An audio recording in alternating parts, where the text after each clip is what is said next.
मनात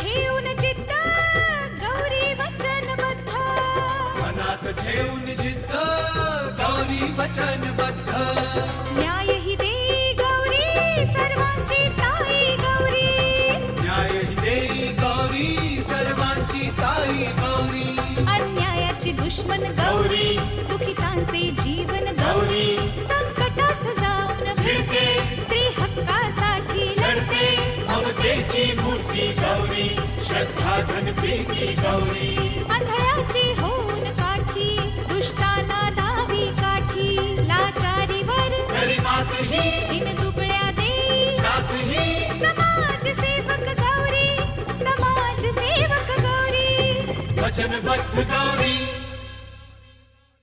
त्या गौरीला बरा फोन करतोस दिवसातून 10 वेळा. एकदा आईलाही करत जा, मेलीये की जिवंत आहे बघायला.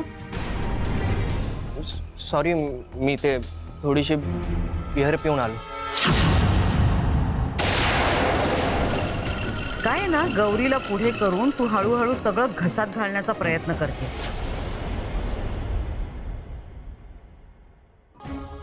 काही वेळेला हुशारी फार महागात पडते. आणि माझ्या तब्येतीची काळजी करू नको, मी ठीक आहे, नीट मी येतोय. Good night. Good night.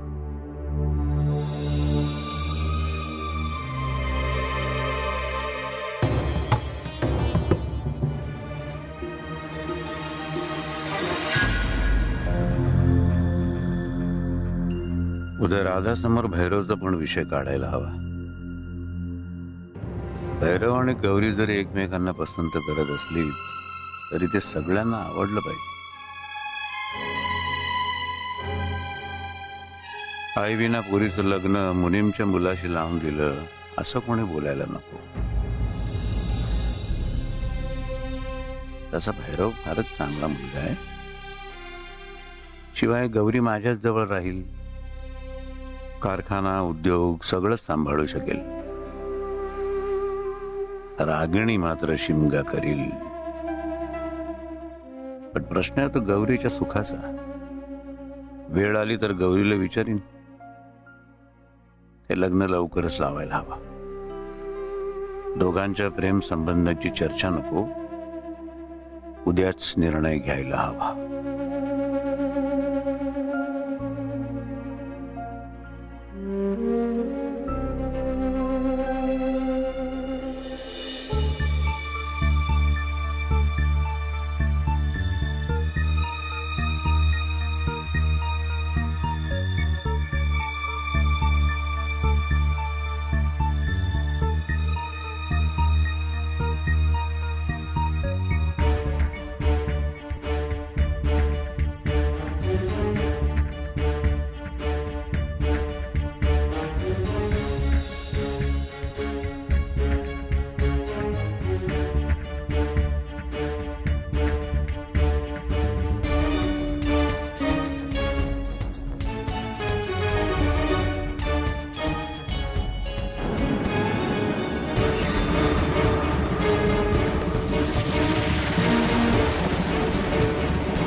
मावशी,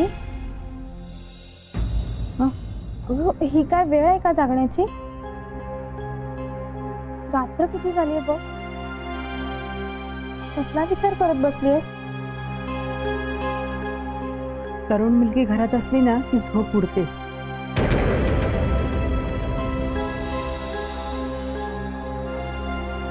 जबाबदारी असते तिची. आणि तुमचं हे वय म्हणजे धोक्याचं. मावशी काय झालंय? अशी का बोलतेस तू? अगं मुलगी म्हणजे परक्याचं धन. एकदा का मुलगी सासरी राजीखुशीने गेली ना की जीव भांड्यात पडतो. तसंही रावसाहेबांनी तुझी जबाबदारी माझ्यावर टाकलीये.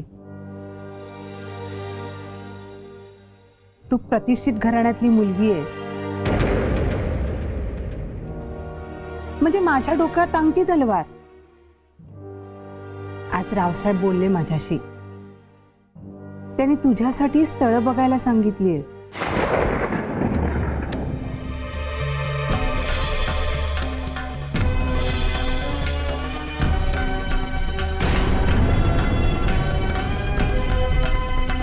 अगं पण घाई काय आहे? घाई? अगं गधडे, 25 वर्षाची झालीयस तू. आता किती दिवस माहेरी राहणार आहेस? बस आता. रावसाहेब आजच म्हणाले तोला मोळाचं स्थळ शोधा म्हणून.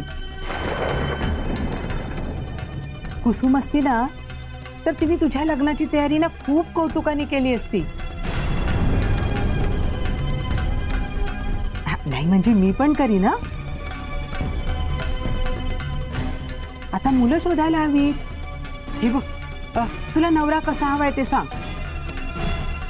नाही तर नंतर नाराजी नको. मला डॉक्टरच हवा होता, इंजिनियरच हवा होता. हे बघ आत्ता सांग. अगं आपल्याकडे वेळ कमी आहे. वेळ कमी आहे म्हणजे? तुला रावसाहेबांचं काम माहितीये ना. एकदा का काम घेतलं हातात की ते ताबडतोब पूर्ण करणार.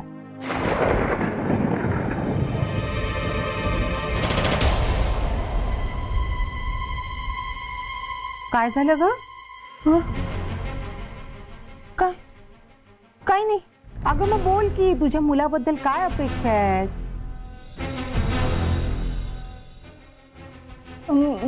मला एवढ्यात लग्नच नाही करायचंय. हे बघ, हा रावसाहेबांचा निर्णय आहे.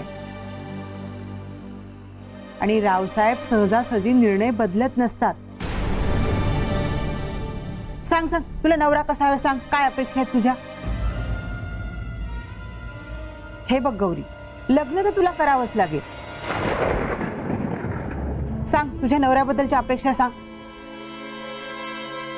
का कोणी बघून ठेवलायस मुलगा?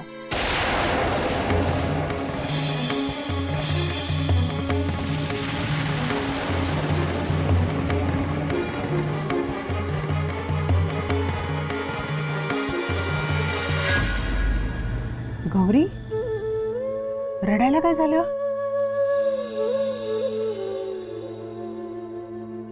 मुलाचं काय नाव आहे सांग.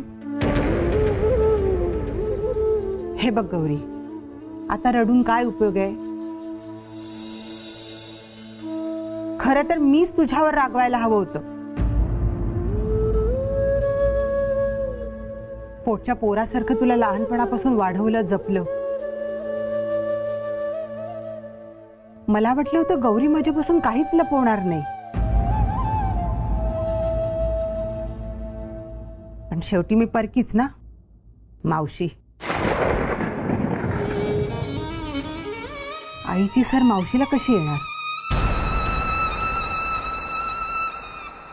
अशी काय ग बोलतेस तू?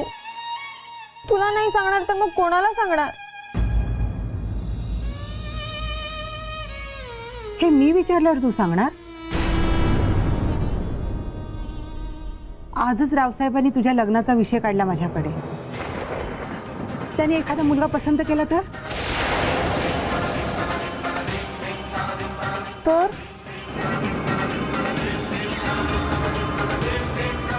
गौरी, मला मुलाचं नाव सांग.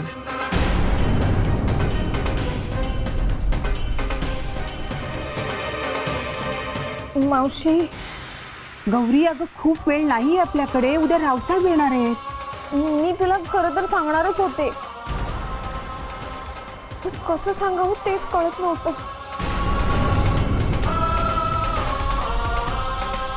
गौरी, मुलाचं नाव काय?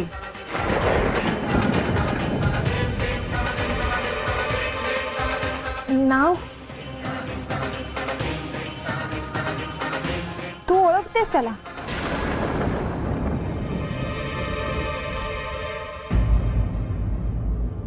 हे बघ गौरी, मी अंदाज बांधत बसणार नाही. मला मुलाचं नाव सांग. आणि तुझा विश्वास आहे ना तो सगळ्यांना आवडेल म्हणून?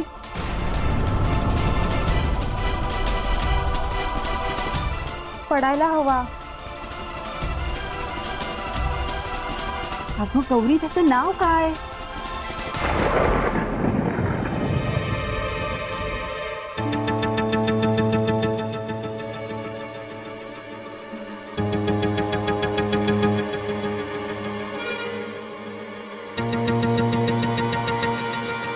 भैरव.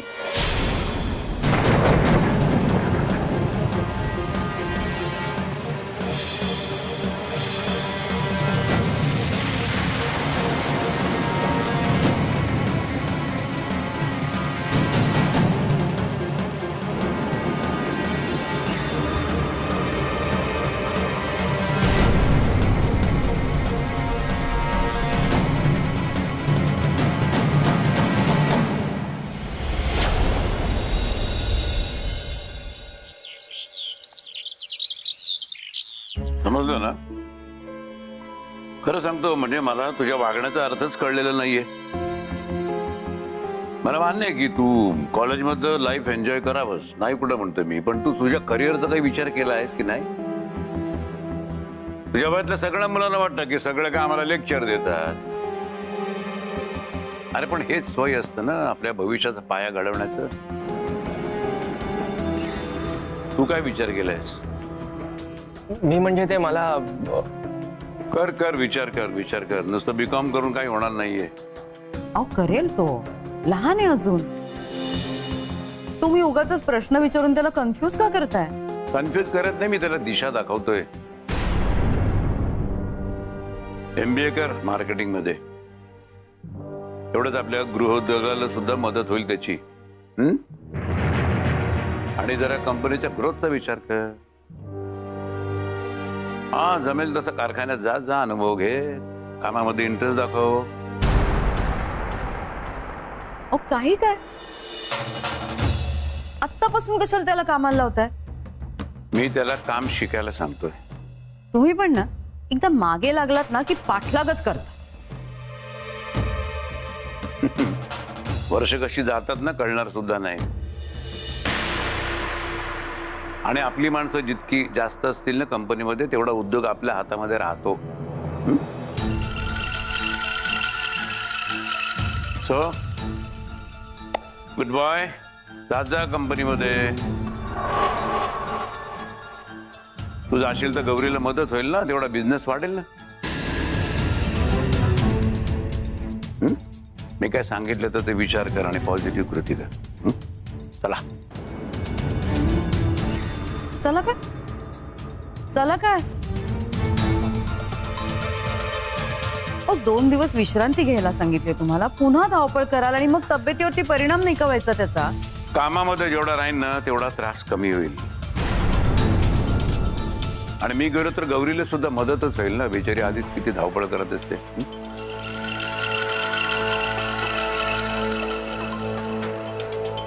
चला आलो मी.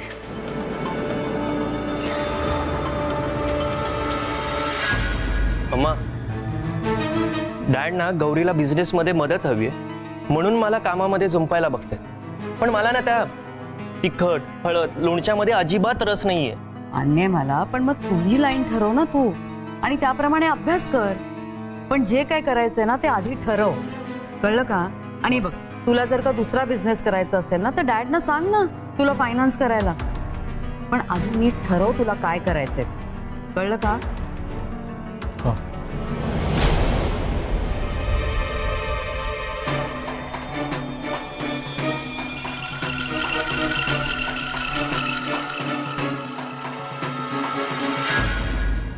वचनबद्ध गौरी.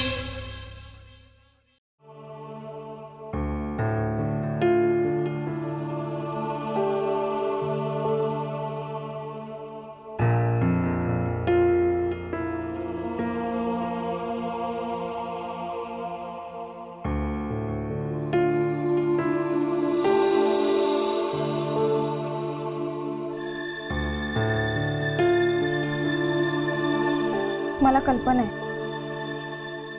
कोणी विरोध केला नाही ना तरी आई विरोध करणारच. पण मला बाबांवर विश्वास आहे. कदाचित त्यांच्या मनासारखं झालं असं वाटेल त्यांना. रागिणीचा स्वभाव तसाच आहे. तिला कधीच कोणाचं सुख पाहत नाही. ती फक्त स्वतःचाच विचार करणार. ती रावसाहेबांचे कान नक्की भरेल. पण तुला विश्वास आहे ना भैरव? मावशी, मी असे उथळ निर्णय घेईन का? एकतर मला बाबांपासून दूर जायचं नाहीये आणि दुसरी गोष्ट अशी की आईच्या महिला गृह उद्योगाशी असलेलं माझं नातं मला तोडायचं नाही. आईने जो गृह उद्योग उभा केला, जपला, तो मी सांभाळणारच. म्हणून भैरव असं ठरवून घडतं का ग मावशी? भैरव माझा बालमित्र आहे.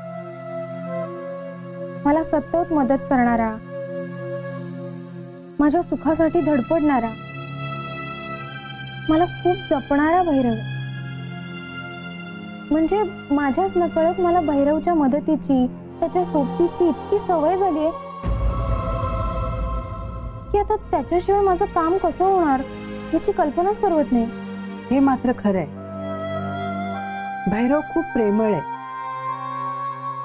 तुला समजून घेणारा, तुझी काळजी करणारा आणि सज्जन मुलगा आहे. पण प्रश्न आहे तो बाबांचा. त्यांना माझा निर्णय आवडायला हवा. मला खूप टेन्शन आलंय ग मावशी. खरं सांगू, मी काहीच ठरवून केलं नाही ग. मला हे जाणवत होतं, समजत होतं की भैरव माझ्यात गुंतत चाललाय.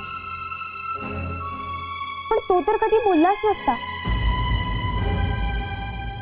मीच त्याला बोलायला भाग पाडले. पण मावशी, तू सगळं सांभाळून घेशील ना ग? कुठल्याही परिस्थितीत बाबा नाराज व्हायला नकोत. बाबांना दुखावून मला माझं सुख नाही मिळवायचंय. बघूया आपण. तू काळजी नको करूस. रावसाहेबांचा जीव आहे तुझ्यावर आणि तुझं सुख महत्वाचं. अगं भैरवी चांगला मुलगा आहे. तू बिलकुल काळजी नको करूस. अगं तुला जायचंय ना, उशीर होतोय ना. ठेव हे. चल मी लावीन भात. निघतो. हा,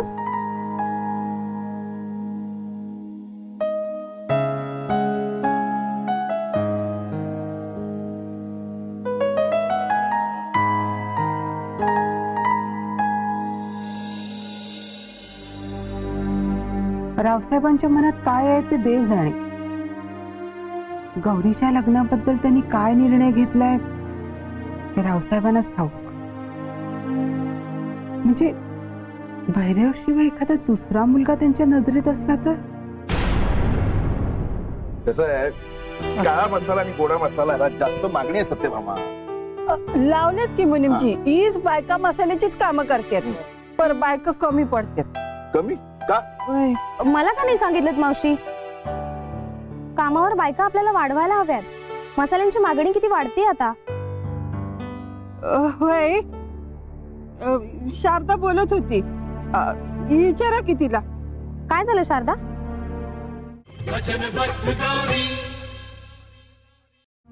वय त्याच काय आहे गौरीताई?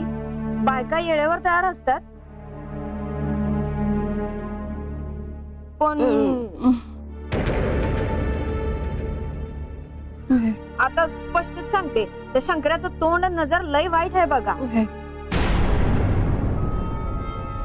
आमचटीला येतो बायकांच्या.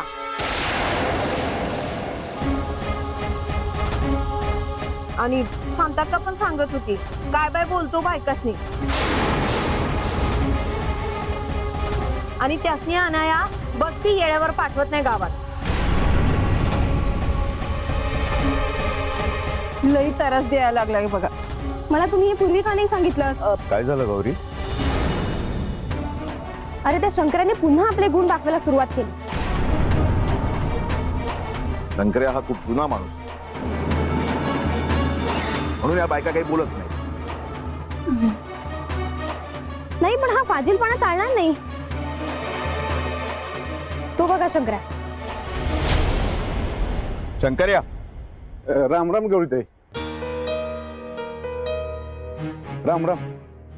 बघा सगळी कामं शिस्तीनं लावलं या. बायकांना घ्यायला कंपनीची बस गावात उशिरा का जाते?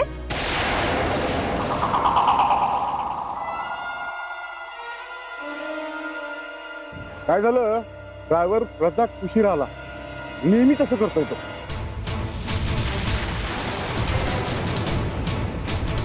मग हे मुनीमजींना का नाही सांगितलं? तुम्हाला परस्पर निर्णय घेण्याची परवानगी दिली कोणी? भैरव, मला वाटतं यांना दुसरं काम द्या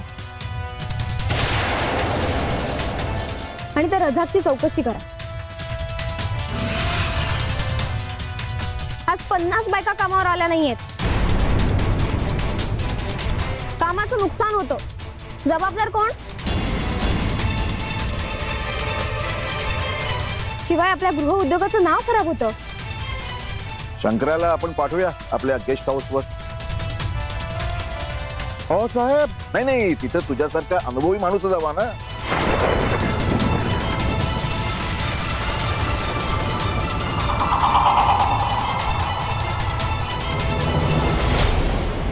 लगेचच करा. आपल्या गृह उद्योगाचं नाव खराब होता कामा नये. बायकांच्या तक्रारी येणं खूप अपमानास्पद आहे. रावसाहेबांना कळलं तर. काळजी नको, मी सगळी व्यवस्था करतो. चला या.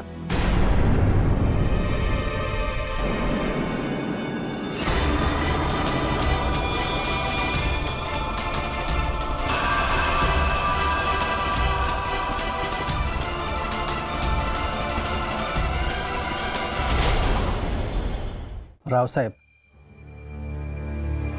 तुझ्याकडे फार कमी वेळ आहे. शी यार, मी काय काय स्वप्न पाहिले होते. डॅडीला कसं तरी कन्व्हिन्स करून मी पैसे काढले. सगळी मज्जा गेली आता.